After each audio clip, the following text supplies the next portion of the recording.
Hello everyone, welcome to Sharmit. In this session, we will discuss about another DB2 SQL function, which is again a trigonometric function of ACOS. ACOS function is mainly used in order to calculate the arc of cosine for the given value. So as an input, it takes one argument and then it calculates the output for that value in terms of radian. Okay, so it calculates the arc of cosine in terms of radian. We have two methods to use this function. First one is to by creating the SQLRPGLE program you can use this, and second one is using the normal query. So I will show you firstly the SQLRPGLE program.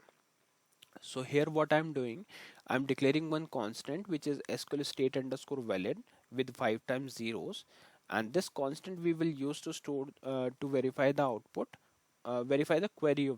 Okay. Then we have one variable, result1 variable. This variable we will use to store the output which is coming from the query. Then these three lines are optional for this particular program because we are not updating anything into the table, so you can skip it if you want. Then here we are using the actual function.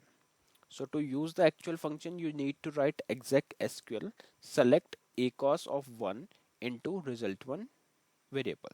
So it will calculate the arc of cosine for the value 1, and then whatever the output it will return will be stored into this result1 variable, and this is coming from sys ibm.systeme1.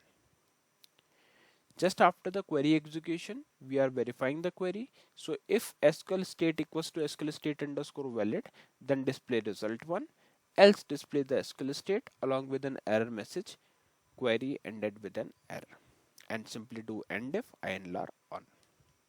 Okay, so this is how we can utilize this ACOS function inside SQLRPGLE program.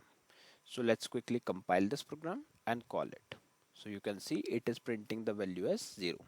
So when you calculate the arc of cosine for value 1, it would return as 0. Alright, now how we can use the same function over the normal SQL query. So you can see here I'm using select ACOS of 1, arc of cosine of 1 as, and this is my alias, ACOS value underscore radian from sys ibm.systeme1. Okay, so this is how we can use this function on normal query, and simply hit enter, it prints the value. So yeah, these are the two ways through which you can easily utilize ACOS function. I hope it is clear to all of you. In the next session, we will discuss few more things. So thank you for watching Sharmit.